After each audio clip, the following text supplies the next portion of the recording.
সম্পর্কে আমাদের মধ্যে একটা মিসকনসেপ্ট, ভুল ধারণা কাজ করতেছে।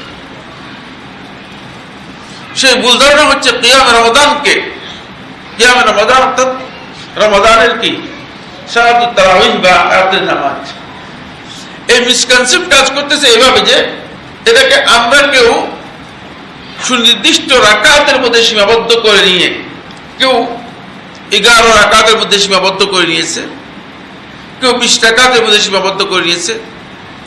ফলে সুনির্দিষ্ট রাকাতের মধ্যে এটাকে সীমাবদ্ধ করে নিয়ে তাদের ধারণা হচ্ছে যে এই রাকাত যদি পূরণ না হয় তাহলে কি হবে না, কিয়ামে রমাদান হবে না, তাহলে সওয়াব হবে না। ফলে তিনি বলছেন আমার সময় নেই, আমি কিয়ামে রমাদান করতে পারবো না। এই মিসকনসেপ্টটাও আমি আপনাদের সামনে তুলে ধরার জন্য চেষ্টা করব। প্রথমেই আসছি দুটি বিষয় দৃষ্টি আকর্ষণ করছি। একটি বিষয় হলো কিয়ামে রমাদান, রমাদান মাসের কিয়াম, যেটাকে হাদিসের পরিভাষায় এটাই বলা হয়েছে। হাদিসের কোথাও সালাতুত তারাবিহ বলা হয় নাই, যদিও সালাতুত তারাবিহ বলা হয় নাই, কিন্তু সালাতুত তারাবিহ সালফে সালিহিন এই পরিভাষা গ্রহণ করেছেন এবং সালাফদের কাছ থেকে প্রমাণিত হয়েছে। সুতরাং কোনো ব্যক্তির জন্য জায়েজ নেই যে তিনি সালাতুত তারাবিহ এই কথা বলবেন যে এটা বিদআত। যদি বলে থাকেন তিনি ভুল বলেছেন। দ্বিতীয় হচ্ছে কিয়ামুল লাইল, রাত্র জেগে নফল নামাজ আদায় করা। তৃতীয় হচ্ছে সালাতুত তাহাজ্জুদ, ঘুম থেকে জেগে রাত্রে তাহাজ্জুদের সালাত আদায় করা, রাত্রে সালাতুত তাহাজ্জুদ, তাহাজ্জুদের সালাত আদায় করা। তৃতীয় হচ্ছে যেটা সেটা হলো এই সালাতুল লাইল, রাতের নামাজ। এশার সালাতের পর থেকে আরম্ভ করে শবে সাদেক উদিত হওয়ার আগ পর্যন্ত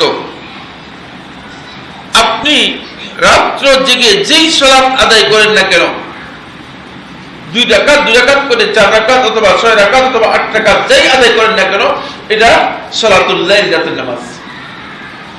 তাহলে আপনার ভুল ধারণা কি হলো, অপনোদন হলো, এটা কিন্তু রাতের নামাজ, এটা কিয়ামে রমাদান। এই যে 4টি পরিভাষা বললাম, এই 4টি পরিভাষা মূলত একই মিনিং, একই অর্থ বহন করে থাকে।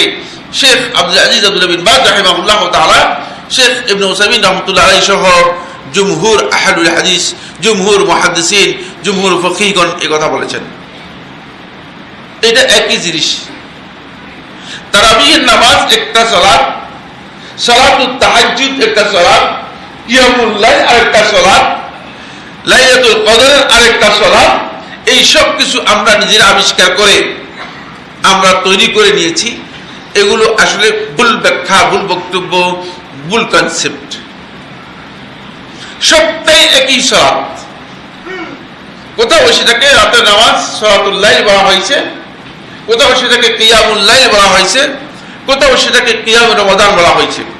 তাহলে আমরা প্রথমে ক্লিয়ার হয়ে গেলাম, সেটা হচ্ছে এশার সালাতের পর থেকে আরম্ভ করে একেবারে শবে সাদেক উদিত হওয়া পর্যন্ত এই সময়ের মধ্যে আপনি রাত্র জেগে 2 রাকাত করে যতটুকু সালাত আদায় করবেন, এটা কিয়ামে রমাদানের অন্তর্ভুক্ত।